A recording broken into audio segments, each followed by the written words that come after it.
Microphone problems. I'm Bruce Johnson. Thanks for joining us on Off Script. This evening, the country is still mourning the loss of former First Lady Barbara Bush. She passed away late yesterday at the age of 92. You no doubt heard about her devotion to family, and she was a person of deep faith. She believed in public service and especially liked focusing on literacy. Do you remember the impact Barbara Bush had right here in D.C. when she visited a local home for children with the HIV virus? This photo was taken in March of 1989, shortly after her husband had taken office. There was lots of fear back then about AIDS. Even touching a person with AIDS was avoided by lots of people.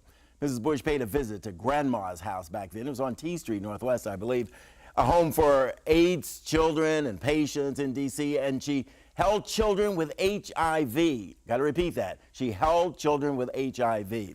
And she hugged a man with the AIDS virus, and the rest of the country took notice. Joining me right now, Joan McCarley. She was the executive director of Grandma's House back in 1989 when the First Lady visited. And Debbie Tate, she is president of Terrific Inc., which runs Grandma's House, right? You were there. First off, tell me about the loss of Barbara Bush, what it means to you, and what did it mean to you back in March of 1989 when the First Lady came there? Well, I would say that she came at it was providential, I would say, because it was at a time when there was a need to shock the conscience of a nation so that they would know that you did not, could not get the AIDS virus by holding or touching. And when she came into the home where we are, Grandma's house on Westminster, that home itself was confidential. It was held in confidence because of the children that was there with HIV. You need to protect those children. We needed to protect them, and so you couldn't even, we had no address. We had to take down signs. Even in purchasing the house, there was a stigma. We could not just rent.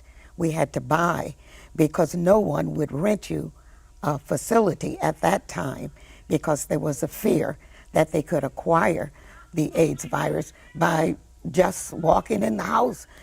Telephones were, our telephones, everything was. Did you ask the First Lady to come, or did somebody from the White House inquire? We didn't ask, they called us, and how she found out, I'm not sure.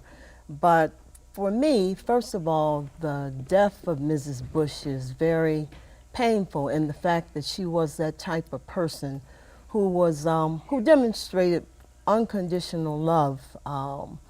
And I think that the love that she demonstrated very genuinely to the care of the children and what we were doing, that love was contagious.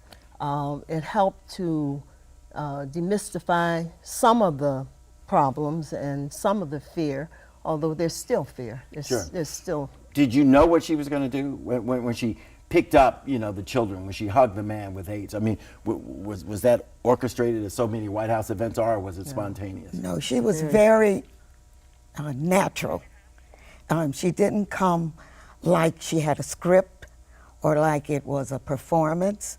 It was just so natural for her to be there, to hug the man. It was natural for her to pick up the baby. I was holding, Joan and I, we had the children, and I was holding the baby. And she says, "You don't know how to hold no baby. Give me that baby." Because the baby was kind of sick and crying. She said, "Give me that baby." So she took the baby and she put the baby, that's that picture right there, that hug. She took the baby and she put him across her shoulder. And the baby quieted down immediately. She said, "You see, you don't know how to hold a baby."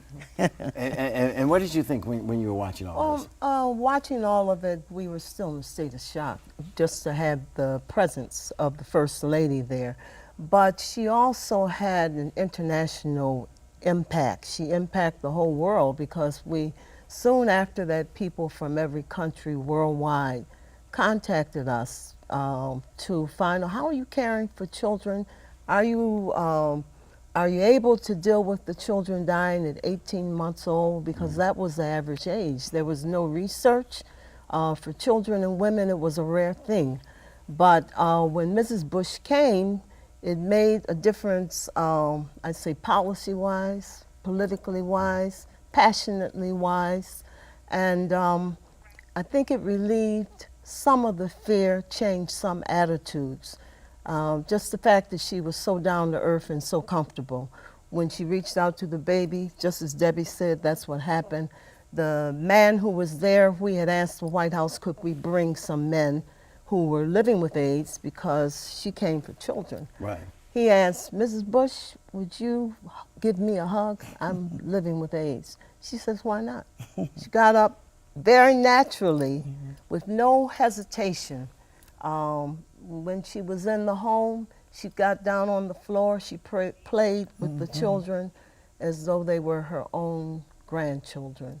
So Grandma's house is really about unconditional love, being the grandmothers, regardless to what the problem is, they rarely turn their children away. So for her to come as a grandmother, it was consistent with what the inspiration was that inspired us to Right. co-found Grandma's house. And we appreciate made everything the change. two of you have done over the Thank you. years. And the grandma that we saw at your place back in March of 1989, that is the Barbara Bush that the That's country went on to discover. Exactly. That's right. And that is the Barbara Bush that the country That's right. mourns tonight. Thank Yes. you. Yeah. Yes. Unconditional love. I like how you said Personal that. touch. She was. Thank you, Personal ladies. touch. Thank you. Thank you. Thank All you. right, okay. Barbara Bush will lie in repose at St. Martin's Church in Houston on Friday. The event is open to the public. Of course it is. First Lady Melania Trump and former First Ladies Michelle Obama and Hillary Clinton, they'll be there in attendance. For Mrs. Bush's funeral, the White House has not said if President Trump will be there himself.